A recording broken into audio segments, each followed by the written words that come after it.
बच्चों, welcome to glorious classes. मैं आपका अपना संजीव पाठक। लास्ट लेक्चर हमने क्लास 12th का डिस्कस किया था। आज भी नया लेक्चर लेकर आया हूँ क्लास 12th का। ठीक है, 12th लेक्चर अपलोड हो चुका है। जिसने नहीं देखा हो प्लेलिस्ट में जाइए।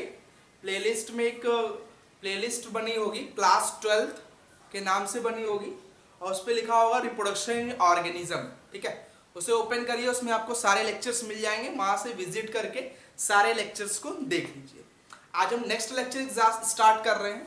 लास्ट लेक्चर जो खत्म हो चुका है, तब तक हमने क्या डिस्कस किया था? लास्ट के लेक्चर्स में पूरा एसेक्सुअल रिप्रोडक्शन हमने खत्म कर लिया। एसेक्सुअल रिप्रोडक्शन आपका कंप्लीट हो गया। आज हम क्या डिस्कस करेंगे? आज हम सेक्सुअल रिप्रोडक्शन को स्टार्ट कर रहे हैं। एसेक्सुअल पूरा खत्म हो गया आपका। आज हम सेक्सुअल रिप्रोडक्शन को स्टार्ट करेंगे। तो सबसे पहली चीज, सेक्सुअल रिप्रोडक्शन होता क्यों है, क्यों जरूरी होता है? देखिए, हमने बताया था कि एसेक्सुअल रिप्रोडक्शन लोअर प्लांट्स में होता है। ठीक है, तो जो लोअर प्लांट्स होते हैं, वो लोअर प्लांट्स एसेक्सुअल रिप्रोडक्शन करते हैं किसमें? फेवरेबल कंडीशन में एसेक्सुअल रिप्रोडक्शन करते हैं। लेकिन एसेक्सुअल रिप्रोडक्शन करने से जो ऑफस्प्रिंग प्रोड्यूस हो रही होती है, वो ऑफस्प्रिंग अनफेवरेबल कंडीशन में सरवाइव नहीं करती। बात समझ में आई मैंने क्या कहा? हमने ये कहा कि जो lower plant asexual reproduction show कर रहे थे, उन एसेक्सुअल रिप्रोडक्शन से जो ऑफस्प्रिंग प्रोड्यूस होती है, वो ऑफस्प्रिंग अनफेवरेबल कंडीशन में सरवाइव नहीं कर सकती लोअर प्लांट में। बात समझ में आई? लोअर प्लांट जो एसेक्सुअल रिप्रोडक्शन करके ऑफस्प्रिंग को प्रोड्यूस कर रहे हैं, वो ऑफस्प्रिंग अनफेवरेबल कंडीशन में सरवाइव नहीं करेगी। इसीलिए जो प्लांट है वो लोअर प्लांट्स, कुछ लोअर प्लांट्स एसेक्सुअल रिप्रोडक्शन से, या जो प्लांट्स है वो एसेक्सुअल रिप्रोडक्शन से शिफ्ट कर जाते हैं कहां पे? सेक्सुअल रिप्रोडक्शन की तरफ। क्यों? क्योंकि जब वो सेक्सुअल रिप्रोडक्शन करते हैं तो उससे जो ऑफस्प्रिंग प्रोड्यूस होती है, उस ऑफस्प्रिंग के सरवाइव करने के चांसेस क्या होते हैं? ज्यादा होते हैं। बात समझ में आई कि जो प्लांट है जो एसेक्सुअल रिप्रोडक्शन शो कर रहे हैं, उनसे जो ऑफस्प्रिंग प्रोड्यूस हो रही है, वो केवल फेवरेबल कंडीशन में ही सरवाइव करती है। अगर अनफेवरेबल कंडीशन है तो वो सरवाइव नहीं करेगी। इसीलिए जो प्लांट है, वो प्लांट एसेक्सुअल को छोड़कर किसकी साइड शिफ्ट हो रहे हैं? सेक्सुअल के साइड। क्योंकि वहां से जो ऑफस्प्रिंग प्रोड्यूस होती है, वो फेवरेबल कंडीशन में भी सरवाइव करती है और अनफेवरेबल कंडीशन में भी सरवाइव करती है। यहां तक बात समझ में आई? तो चलिए लेक्चर को स्टार्ट करते हैं। सेक्सुअल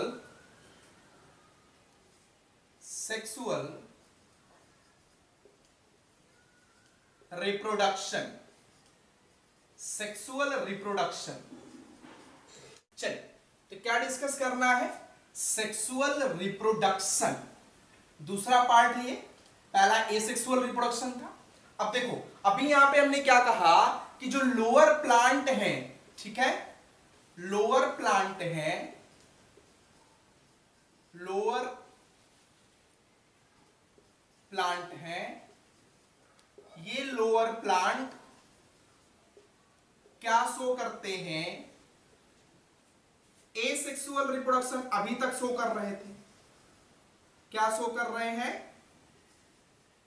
एसेक्सुअल रिप्रोडक्शन शो कर रहे हैं। तो एसेक्सुअल रिप्रोडक्शन जो शो कर रहे हैं, इससे जो ऑफस्प्रिंग प्रोड्यूस हो रही है, इससे जो ऑफस्प्रिंग प्रोड्यूस हो रही है, ये जो ऑफस्प्रिंग प्रोड्यूस हो रही है, ये ऑफस्प्रिंग केवल किसमें सर्वाइवल होती है? फेवरेबल कंडीशन में सर्वाइवल। किसमें सर्वाइवल है? फेवरेबल कंडीशन में सर्वाइवल। इसीलिए जो प्लांट्स हैं, ये प्लांट क्या हो रहे हैं? ये जो प्लांट शो कर रहे थे एसेक्सुअल रिप्रोडक्शन, ये शिफ्ट करना स्टार्ट हुए हैं। कौन सा रिप्रोडक्शन शो कर रहे थे? एसेक्सुअल रिप्रोडक्शन शो कर रहे थे। उस एसेक्सुअल रिप्रोडक्शन से जो ऑफस्प्रिंग प्रोड्यूस हो रही थी, उनका सर्वाइवल केवल किसमें था? फेवरेबल कंडीशन में था। वो अनफेवरेबल कंडीशन में सर्वाइव नहीं कर सकते थे, इसीलिए ये शिफ्ट करने लगे। क्या होने लगे? शिफ्ट करने लगे। किस साइड शिफ्ट हो रहे थे? सेक्सुअल रिप्रोडक्शन के साइड शिफ्ट हो रहे हैं। कहां शिफ्ट हो रहे हैं? सेक्सुअल रिप्रोडक्शन की साइड शिफ्ट हो रहे हैं। कहां शिफ्ट हो रहे हैं? सेक्सुअल रिप्रोडक्शन के साइड शिफ्ट हो रहे हैं। क्यों? क्योंकि इनसे जो ऑफस्प्रिंग प्रोड्यूस हो रही है, इनसे जो क्या प्रोड्यूस हो रही है? ऑफस्प्रिंग प्रोड्यूस हो रही है। वो ऑफस्प्रिंग अनफेवरेबल कंडीशन में भी क्या है? सर्वाइवल है। अनफेवरेबल कंडीशन में भी क्या है? सर्वाइवल है। और अगर एसेक्सुअल रिप्रोडक्शन हो रहा था तो अनफेवरेबल कंडीशन में वो सर्वाइवल नहीं थे। उनका सर्वाइवल जो था वो सर्वाइवल केवल किसके केस में था? फेवरेबल कंडीशन के केस में था। अनफेवरेबल कंडीशन में कोई भी उनका सर्वाइवल नहीं था। केवल सर्वाइवल किसके केस में था? फेवरेबल कंडीशन के केस में था। इसीलिए ये यहां से शिफ्ट करके कहां चले गए? सेक्सुअल रिप्रोडक्शन शो करने के लिए। क्या शो करने के लिए? सेक्सुअल रिप्रोडक्शन करने के लिए। क्यों? क्योंकि इनकी जो ऑफस्प्रिंग प्रोड्यूस हो वो अनफेवरेबल कंडीशन में भी क्या कर सके? सरवाइव कर सके। बात समझ में आई? इसको नोट डाउन करो, स्क्रीनशॉट ले लो। फिर हम ये डिस्कस करते हैं कि एक्चुअल में सेक्सुअल रिप्रोडक्शन क्या है और ऐसा क्या हो जाता है इस रिप्रोडक्शन में कि यहां पर जो ऑफस्प्रिंग प्रोड्यूस होती है वो सेक्सुअल रिप्रोडक्शन में भी जो ऑफस्प्रिंग प्रोड्यूस होती है वो अनफेवरेबल कंडीशन में भी सर्वाइव करती है और फेवरेबल कंडीशन में भी सर्वाइव नहीं करती है। बात समझ में आई? इसको नोट डाउन करो। चलिए स्क्रीनशॉट ले लिया आपने। अब देखो, इससे ये तो समझ में आ गया होगा कि एसेक्सुअल रिप्रोडक्शन से सेक्सुअल रिप्रोडक्शन की रिक्वायरमेंट क्यों पड़ी। क्योंकि एसेक्सुअल रिप्रोडक्शन से जो ऑफस्प्रिंग प्रोड्यूस हो रहे थे वो फेवरेबल कंडीशन में ही केवल सरवाइव करते थे, अनफेवरेबल कंडीशन में सरवाइव नहीं करते थे। बात समझ में आई?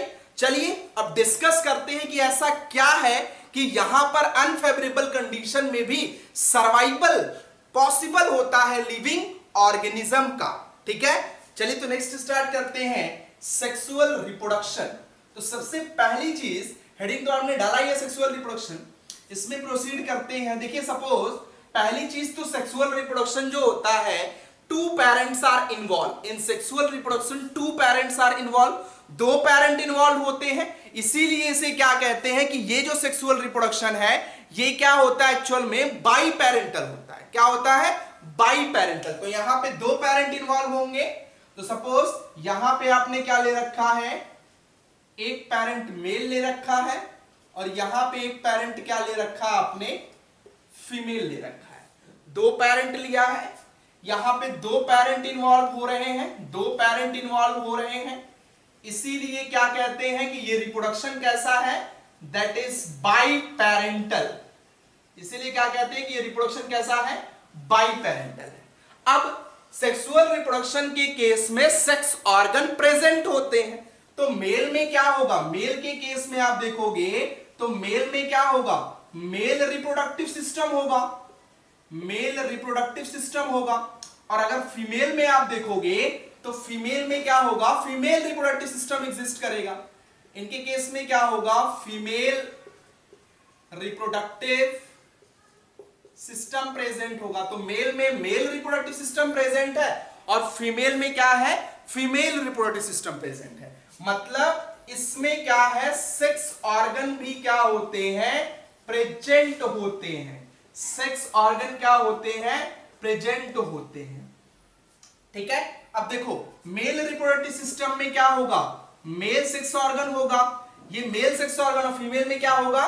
Female sex organ. तो यहां पे लिख लो कि मेल के केस में क्या होगा? मेल सेक्स ऑर्गन होगा और फीमेल में क्या होगा?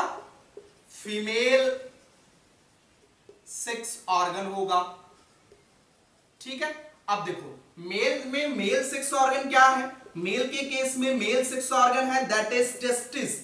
क्या है? इसको हम नेक्स्ट चैप्टर में डिस्कस करेंगे। डिटेल है, पूरा चैप्टर है रिप्रोडक्शन पे। ठीक है ना, ह्यूमन रिप्रोडक्शन में पूरा चैप्टर है, वहां पे हम डिटेल स्टडी करेंगे। बट अभी इतना ही समझो कि मेल सेक्स ऑर्गन यहां पे क्या है? टेस्टिस। और फीमेल सेक्स ऑर्गन क्या है? फीमेल के केस में दैट इज ओवरी। तो फीमेल के केस में क्या हुआ, ओवरी, और मेल के केस में क्या हो गया, टेस्टिस। अब देखो यहाँ पे जो मेल सेक्स ऑर्गन होता है जिसे हम क्या कह रहे हैं, टेस्टिस कह रहे हैं, ये टेस्टिस जो होगा ये बेसिकली क्या करता है, मेल गैमेट प्रोड्यूस करता है। क्या प्रोड्यूस करता है, ये बेसिकली क्या प्रोड्यूस करता है, मेल गैमेट प्रोड्यूस करता है। और ये मेल गैमेट होता क्या है, दैट इज स्पर्म। ये क्या है, स्पर्म है। और ओवरी क्या प्रोड्यूस करेगा, फीमेल गैमेट प्रोड्यूस करती है। क्या प्रोड्यूस करेगी, फीमेल गैमेट। और ये फीमेल गैमेट क्या होता है, दैट इज ओवरी से जो प्रोड्यूस होगा female gamete, that is ovum. वो क्या होता है, ओवम, और it is also called as egg cell. इसे आप क्या कहते हो, एग सेल। अब देखो स्पर्म का शेप कैसा होता है, नॉब थ्रेड लाइक शेप होता है। तो ये आपका हो गया sperm, that is knob thread like. और ये क्या हो गया, दैट इज ओवम। ये कैसा शेप होता है, स्फेरिकल। अब ये मेल सेक्स ऑर्गन से प्रोड्यूस हुआ स्पर्म, फीमेल से प्रोड्यूस हुआ ओवम। तो यहां पे ये जो गैमेट बने हैं, इस प्रोसेस को, गैमेट के बनने की प्रोसेस को हम क्या कहते हैं, गैमेटोजेनेसिस कहते हैं। क्या कहते हैं, गैमेटोजेनेसिस। मतलब सेक्सुअल रिप्रोडक्शन में गैमेटोजेनेसिस प्रेजेंट होती है, गैमेट का फॉर्मेशन होता है। ये सारे टर्म को डिफाइन किया हूं जो पहला लेक्चर लिया था रिप्रोडक्शन का, ठीक है ना, वहां पे सारे टर्म्स को डिफाइन किया हूं। बट वैसे समझ लो, गैमेटोजेनेसिस मतलब फॉर्मेशन ऑफ गैमेट। अगर गैमेट का फॉर्मेशन हो रहा है तो उसे आप क्या कहोगे, गैमेटोजेनेसिस कहोगे। दूसरी चीज, गैमेट बन गया, गैमेट बनने के बाद मेल गैमेट फीमेल गैमेट से क्या करता है, फ्यूज करता है।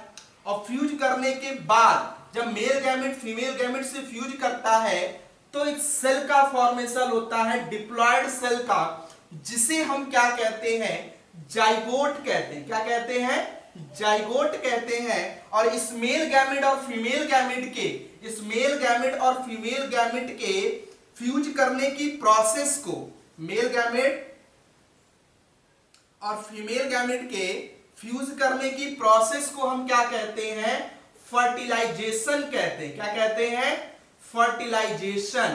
क्या कहोगे आप इसे, फर्टिलाइजेशन। तो यहां पे फर्टिलाइजेशन की भी प्रोसेस होती है। फर्टिलाइजेशन क्या, वो भी पढ़ा रखा हूं, the process in which male gamete fuses with female gamete. वो प्रोसेस जिस प्रोसेस में मेल गैमेट फीमेल गैमेट के साथ फ्यूज करता है एंड प्रोड्यूसेस जाइगोट। और क्या प्रोड्यूस करता है, जाइगोट प्रोड्यूस करता है। उस प्रोसेस को हम क्या कहते हैं, फर्टिलाइजेशन। यहां पे नहीं दिख रहा हो तो ये क्या, जो 2n बना, ये क्या होता है, जाइगोट होता है। क्या होता है, जाइगोट। तो जिस प्रोसेस में मेल गैमेट फीमेल गैमेट के साथ फ्यूज करता है और क्या बनाता है, जाइगोट बनाता है, उस प्रोसेस को हम क्या कहते हैं, फर्टिलाइजेशन कहते हैं। क्या कहते हैं, फर्टिलाइजेशन। दूसरी चीज याद रखो कि जो जाइगोट बना होता है वो डिप्लॉयड होता है। क्या होता है, डिप्लॉयड। मतलब क्रोमोसोम नंबर जो होगा वो डिप्लॉयड होगा, 2n होगा, ठीक है। डिप्लॉयड कैसे होता है, जो स्पर्म होता है ये हैप्लॉयड होता है, यन, और जो ओवम होता है ये भी हैप्लॉयड होता है, यन। तो यन जब फ्यूज करेंगे तो क्या बनेगा, 2n। तो ये क्या हो गया, डिप्लॉयड हो गया। अभी ये ना समझ में आ रहा हो कि क्यों हैप्लॉयड है, क्यों डिप्लॉयड है, कोई टेंशन नहीं, आप ऐसे अभी इसको याद रखो। अभी इसकी बात तुरंत हम बताएंगे कि क्यों हैप्लॉयड फॉर्म हो रहा था। बात समझ में आई। अभी इतना समझो कि मेल गैमेट हैप्लॉयड है, फीमेल गैमेट भी हैप्लॉयड है, और फ्यूज करके जाइगोट जो बना वो क्या बना, डिप्लॉयड बना। तो तीनों चीज समझ में आई। सबसे पहली चीज, सेक्सुअल रिप्रोडक्शन क्या होता है, बाई पेरेंटल होता है। क्या होता है, बाई पेरेंटल होता है, 2 पेरेंट इन्वॉल्व होते हैं। दूसरी चीज, इसमें सेक्स ऑर्गन्स क्या होते हैं, प्रेजेंट होते हैं। सेक्स ऑर्गन्स क्या होते हैं, प्रेजेंट होते हैं। तीसरी चीज, गैमेटोजेनेसिस भी क्या होगी, प्रेजेंट होगी। गैमेटोजेनेसिस भी क्या होगी, प्रेजेंट होगी। अगली चीज, फर्टिलाइजेशन की भी प्रोसेस होती है। किसकी प्रोसेस होती है, फर्टिलाइजेशन की प्रोसेस होती है। और एक चीज और याद रखिएगा, यहां पर सिंगल ऑफस्प्रिंग प्रोड्यूस होती है। कितनी ऑफस्प्रिंग प्रोड्यूस होती है, सिंगल ऑफस्प्रिंग प्रोड्यूस होती है। बात समझ में आई। ये आपका था सेक्सुअल रिप्रोडक्शन। वो प्रोसेस जिसमें मेल से मेल गैमेट, फीमेल से फीमेल गैमेट आएगा, दोनों फ्यूज करेंगे, जाइगोट प्रोड्यूस करेंगे और यही जाइगोट क्या होगा, बेबी में कन्वर्ट हो जाएगा। बात समझ में आई? तो उसी को आप क्या कहते हो, सेक्सुअल रिप्रोडक्शन। इसको नोट डाउन कर लो, स्क्रीनशॉट ले लो, फिर आगे प्रोसीड करते हैं। चलिए स्क्रीनशॉट ले लिया आपने, 2-3 पॉइंट इसमें देख लीजिए क्या होता है। इट इज अ वेरी, जो सेक्सुअल रिप्रोडक्शन है, it is a very complex process. अभी आपने देखा it is a very complex process, ये कॉम्प्लेक्स प्रोसेस होता है और ये वेल डेवलप्ड प्रोसेस होता है। तो it is a elaborate process, a very complex process. और क्या है, it is a very elaborate process. Elaborate process, ये इलोबरेट प्रोसेस होती है। इसके साथ साथ ये क्या कॉज करता है, it causes variation, it causes variation. ये क्या कॉज करता है, वेरिएशन कॉज करता है। और ये वेरिएशन क्या कॉज करता है, कॉजेस इवोल्यूशन। ये क्या कॉज करता है, इवोल्यूशन कॉज करता है। आगे से डिस्कस करेंगे। दूसरी चीज जो आपका सेक्सुअल रिप्रोडक्शन होता है, ये क्या होता है, that is energy expensive process. It is energy expensive process. ये क्या होता है, एनर्जी एक्सपेंसिव प्रोसेस होता है। इसमें एनर्जी यूज की जाती है। इसको नोट डाउन कर लीजिए, स्क्रीनशॉट ले लीजिए, फिर हम आगे डिस्कस करते हैं। नोट डाउन कर लिया आपने, स्क्रीनशॉट लिया, चलो आगे प्रोसीड करते हैं। अभी देखो यहां पे हमने क्या कहा कि 2 पेरेंट है, एक मेल पेरेंट है, जाइगोट था, मेल पेरेंट से जाइगोट आ रहा था और फीमेल पेरेंट से ओवम आ रहा था। ये जब जाइगोट और ओवम आपस में फ्यूज किए तो किसका फॉर्मेशन हुआ, सॉरी जाइगोट और ओवम का नाम, सॉरी यहां पे क्या था, मेल से मेल गैमेट आ रहा था और फीमेल से फीमेल गैमेट आ रहा था। तो मेल से मेल गैमेट आया, वो क्या था, दैट इज स्पर्म। मेल से मेल गैमेट आया, दैट इज स्पर्म। और फीमेल से फीमेल गैमेट आया, दैट इज ओवम। अब ये जब स्पर्म ओवम के साथ फ्यूज करता है तो हमने कहा ये हैप्लॉइड होता है, ये भी हैप्लॉइड होता है, एनएन होते हैं। इसे हम क्या कहते हैं, हैप्लॉइड कहते हैं। क्या कहते हैं, हैप्लॉइड।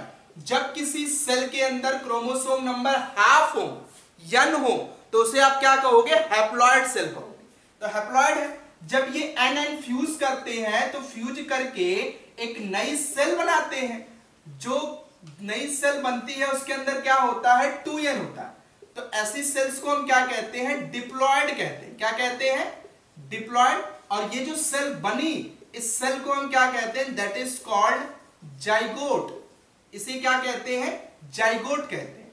बात समझ में आई कि स्पर्म ओवम फ्यूज किए और किसका फॉर्मेशन हो गया, जाइगोट का। ये जो फंक्शन है, ये जो एक्टिविटी है, ये कैसी एक्टिविटी है, एक वाइटल एक्टिविटी है। कैसी एक्टिविटी है, this is a vital activity. ये कैसी एक्टिविटी है, वाइटल एक्टिविटी। वाइटल एक्टिविटी कहने का मतलब क्या, it is a important function. ये एक इंपॉर्टेंट फंक्शन है। और इससे जो आपका फर्टिलाइजेशन के बाद जब मेल गैमेट फीमेल गैमेट के साथ फ्यूज कर रहे हैं और ऑफस्प्रिंग प्रोड्यूस कर रहे हैं, तो इन दोनों के बीच जो लिंक बन रहा होता है, उस लिंक को हम क्या कहते हैं, वाइटल लिंक कहते हैं। क्या कहते हैं, वाइटल लिंक कहते हैं। क्या कहते हैं, वाइटल लिंक कहते हैं। और इस एक्टिविटी को, फर्टिलाइजेशन होकर जाइगोट प्रोड्यूस करना, इस एक्टिविटी को हम क्या कहते हैं, वाइटल एक्टिविटी कहते हैं। और ये जो जाइगोट प्रोड्यूस हुआ, यही क्या होगा, ग्रो करेगा और क्या प्रोड्यूस करेगा, न्यू ऑफस्प्रिंग। यही किसमें चेंज हो जाएगा, प्रोड्यूस नहीं, चेंज हो जाएगा, न्यू ऑफस्प्रिंग और न्यू इंडिविजुअल। New individual. बात समझ में आ गई, कोई डाउट यहां तक? ये आपका प्रोसीजर था, ठीक है। Male gamete female gamete fuse किए, जाइगोट बने और न्यू इंडिविजुअल प्रोड्यूस हो गया। इन दोनों के बीच जो लिंक बना उसे वाइटल लिंक कहा, और जो एक्टिविटी हो रही है ये कौन सी एक्टिविटी है? वाइटल एक्टिविटी है। ठीक, पहली बात समझ में आ गई। दूसरी बात यहां पे याद रखिए, दूसरी बात यहां पे याद रखिए कि क्यों यहां पे हैप्लॉइड है, इस चीज को डिस्कस करते हैं। पहले से नोट डाउन करो, स्क्रीनशॉट लो, फिर आगे प्रोसीड करते हैं। नोट डाउन कर लिया आपने? चलिए अब ये डिस्कस करते हैं कि क्यों गैमेट जो है हैप्लॉइड हो जाते हैं। सबसे पहली चीज यहां याद रखिएगा कि जो ऑफस्प्रिंग न्यू इंडिविजुअल प्रोड्यूस हो रहे हैं that is not similar to parent, वो पेरेंट के सिमिलर नहीं होते हैं। तो पहला स्टेटमेंट लिखिए कि द न्यू इंडिविजुअल्स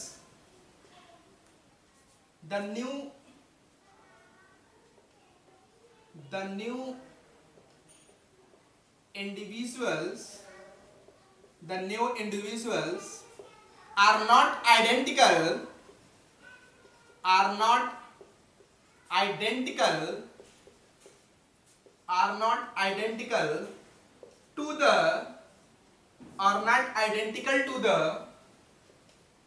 parent। हमने क्या कहा? The new individual are not identical to parent.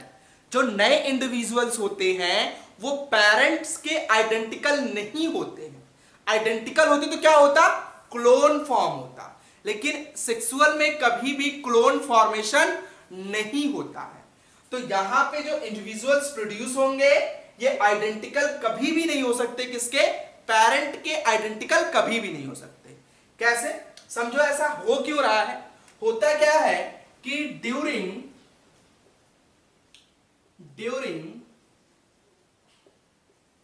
Sexual reproduction